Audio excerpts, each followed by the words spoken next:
শীতের দিনে পিঠে হবে না তা তো হতেই পারে না। আমাদের প্রত্যেকের বাড়িতে আমরা কিন্তু নানান রকম পিঠে পায়েস বানিয়ে থাকি। এর আগে আমি আপনাদের সঙ্গে অনেক রকম পিঠে পায়েসের রেসিপি শেয়ার করেছি। আজকে আবারও একটি ভিন্ন ধরনের পিঠের রেসিপি শেয়ার করব। নমস্কার বন্ধুরা, তন্হির পাকশালাতে সবাইকে স্বাগত। আজ শেয়ার করব কদম পিঠের রেসিপি। আমরা ঝাল কদমের রেসিপি অনেকেই জানি, কিন্তু কদম পিঠে সেটাও কিন্তু অসম্ভব সুন্দর দেখতে এবং অসম্ভব সুন্দর খেতে একটি পিঠে। তাহলে শুরু করা যাক আজকের ভিডিওটি। এই কদম পিঠে বানাবার জন্য উপকরণ তো খুবই কম লাগে, আমি শুরুতেই বলে দিয়েছি। একটা ছোট সাইজের নারকেল আমি কুড়িয়ে নিয়েছি, আর নিয়েছি এখানে আতপ চাল, নলেন গুড় বা পাটালি গুড়, আর তার সাথে নিয়েছি কিছু বাসমতি চাল। সেটাকে ভিজিয়ে ভালো করে ধুয়ে জল ঝরিয়ে রেখে দিয়েছি, আর চালটা ভিজে গেছে। ব্যাস এই উপকরণ, আর কিছু লাগবে না। প্রথমে নারকেলের যে ছাই বা নারকেলের যে পুর সেটা তৈরি করে নেব। আর নারকেলের পুর তৈরি করতে চিনির কিন্তু ব্যবহার করব না, আমরা এই পাটালি গুড়েরই ব্যবহার করব। যদি ঝোলা গুড় থাকে তাহলে সেটাও অবশ্যই ব্যবহার করা যায়, তবে ঝোলা গুড় আমার কাছে যেহেতু এই মুহূর্তে নেই, সেই জন্য আমি পাটালি গুড় দিয়ে করছি। পাটালি গুড় খুব ভালো পাওয়া আজকাল বড়ই মুশকিল, কারণ এত চিনি মেশানো থাকে, সেই গুড় যেন আর পাই না। এই গুড়টা দেব আমি নারকেলের মধ্যে। এখানে মোটামুটি 1 কাপ পরিমাণে নারকেল কোড়া আছে, আর গুড় নিলাম আমি হাফ কাপ পরিমাণে। গুড়টা দিয়ে না নারকেলটাকে খুব ভালো করে মেখে নিচ্ছি, তারপরে আমরা পাক দেব। নারকেল আর গুড়টা তো ভালো করে মাখা হয়ে গেছে। এবারে কি করব, আমরা কড়াইতে নারকেল আর গুড়টাকে দিয়ে, মানে এই মেখে নেওয়া নারকেলটাকে দিয়ে কিছুক্ষণ নাড়াচাড়া করব। বেশিক্ষণ না, ওই 4 থেকে 5 মিনিট। বেশি নাড়াচাড়া করলে আবার ওই ঝুরঝুরে ব্যাপারটা হয়ে যাবে। তো আমরা তো সেই ঝুরঝুরে পাকটা করতে চাই না, আমরা চাই একটা বেশ সুন্দর মাখো মাখো ব্যাপার থাকবে সেইটা করতে। আর যে আতপ চালটা রেখেছি, আপনারা জানেন যে কোনো সেদ্ধ পুলি বা দুধ পুলি করতে গেলে 1 কাপ জল, আর তার মধ্যে ওই 3/4 কাপ পরিমাণে চালের গুঁড়ো নিয়ে, আর জলের মধ্যে অবশ্যই একটু লবণ দিতে হবে। সেটাকে ভালো করে কিছুক্ষণ মেখে নিয়ে ঢাকা দিয়ে রেখে দিতে হবে। জলের পরিমাণটা যদি একটু বেশি হয় না, তাহলে দেখবেন নরম ভাবটা কিন্তু থাকে। আমরা যে ভুলটা করি, আমরা কি করি, সমপরিমাণ জল, মানে জল আর চালের গুঁড়ো এই দুটো মোটামুটি একই মাপে নিই। আর এক মাপে নিলে ময়দা, মানে চালের আটাটা যেটা আমরা ঠেসে ঠেসে ডোটা তৈরি করি, সেটা বেশ একটু শক্ত হয়ে যায়।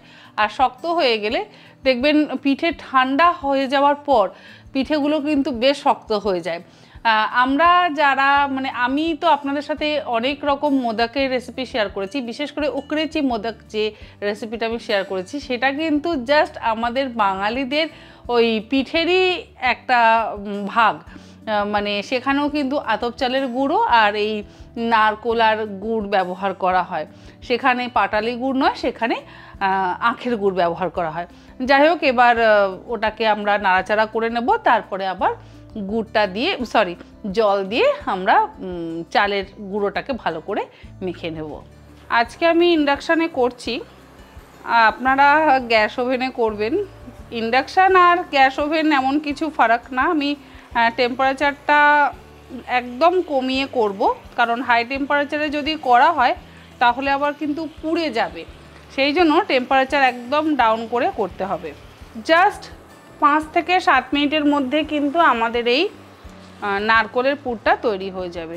অনেকেই এই নারকেলের পুরের মধ্যে ছোট এলাচের ব্যবহার করেন, যেহেতু আমি এখানে খেজুর গুড় বা পাটালি গুড়ের ব্যবহার করেছি, সেই জন্য আর ছোট এলাচের গুঁড়োর ব্যবহার করছি না। আমরা যখন আখের গুড় ব্যবহার করি, সেই সময় কিন্তু ছোট এলাচের গুঁড়ো ব্যবহার করি, তাহলে আবার খুব সুন্দর একটা গন্ধ হয়। গুড় আর নারকেলের পুর আমাদের কমপ্লিট। এটা এবার একটা বাটির মধ্যে রেখে দিয়ে, বাটির মধ্যে রেখে আর কি ঢাকা দিয়ে রাখবো, না হলে না উপরে একটা শুকনো শুকনো ভাব হয়ে যায়। সেই শুকনো শুকনো ভাবটা হয়ে গেলে আবার পুরটা আমাদের ভরতে সমস্যা হবে। যাই হোক, আমি পুরটা এর মধ্যে ভরে নিচ্ছি। কড়াইতে এখানে আমি 1.5 কাপ পরিমাণে জল দিয়ে দিচ্ছি। আর 1.5 কাপ জলের মধ্যে দেব আমি 1 কাপ পরিমাণে চালের গুঁড়ো। চালের গুঁড়োর পরিমাণটা একটু কম হবে। আর এখানে একটু লবণ দেব, 1/4 চা চামচ পরিমাণে লবণ দিয়ে দিচ্ছি।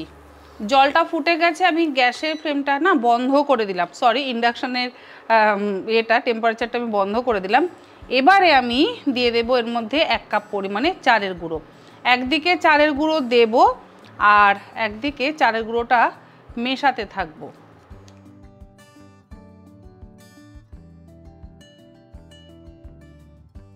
আর একটু চালের গুঁড়ো অ্যাড করলাম, ওই 1 টেবিল চামচ পরিমাণে।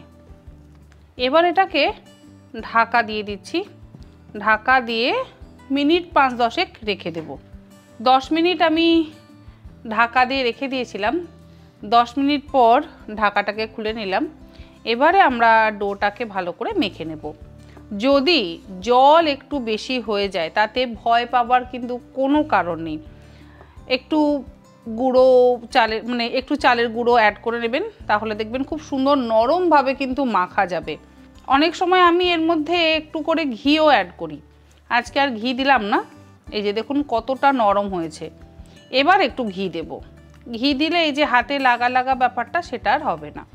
এর মধ্যে একটু ঘি দেব, এই সামান্য একটু ঘি দিয়ে ভালো করে একবার মেখে নেব।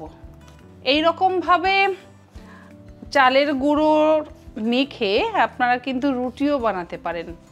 এই শীতের দিনে সে মাটন কষা হোক বা চিকেন কষা, আবার আলুর দম বা পনিরের যে কোনো রেসিপির সাথে চালের আটার রুটি খেতে কিন্তু অসম্ভব ভালো লাগে। যাকে এবারে এর থেকে লেচি কেটে নেব।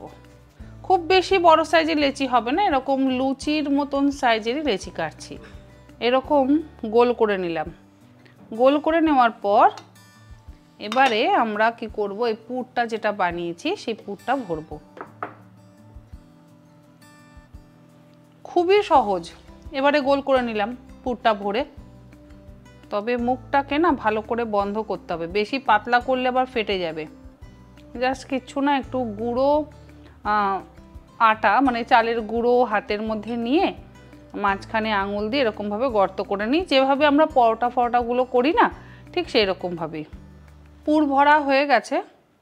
এবারে এই চালগুলো না এখানে ঢেলে দিলাম। এতটা লাগবে না, তবুও যাতে প্রত্যেকটা বলের গায়ে সুন্দরভাবে চালটা মাখানো যায়। আমি চাল দিয়ে কোট করে নিয়ে না এইভাবে আমার যে আটা চালার চালনিটা আছে সেটার উপরে রেখে দিচ্ছি। আর একটু দূরে দূরে রাখছি যাতে এই কদম বলগুলো তো ফুলবে, চালগুলো ফুলবে, সেই জন্য একটু দূরে দূরে রাখছি। একসাথে 8টা হলো না, একসাথে 7টা হলো। যদি বড় ছিদ্রযুক্ত পাত্র থাকে তাহলে আপনারা একসাথে অনেকগুলো করতেই পারেন, কিন্তু একটু ডিস্টেন্স মেনটেন করবেন। এর মধ্যে জল দিয়ে দিচ্ছি। জলটা কিন্তু খুব বেশি দেব না, এইটুকু জল দিলাম। জল দেওয়ার পর এবারে এই পাত্রটা বসিয়ে দিচ্ছি। তারপরে এই বলগুলো একটু দূরে দূরে রাখছি।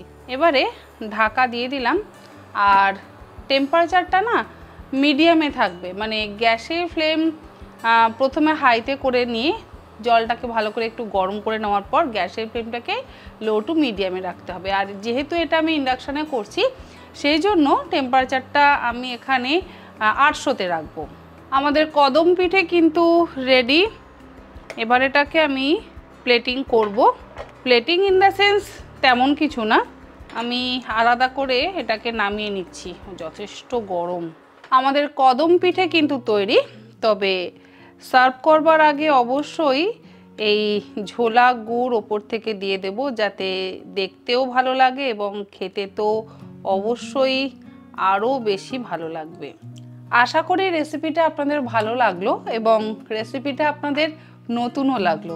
তো অবশ্যই এই পৌষ পার্বণে আপনারা এই রেসিপিটা বাড়িতে বানান, নিজেরাও খান, বাড়ির সকলকে খাওয়ান।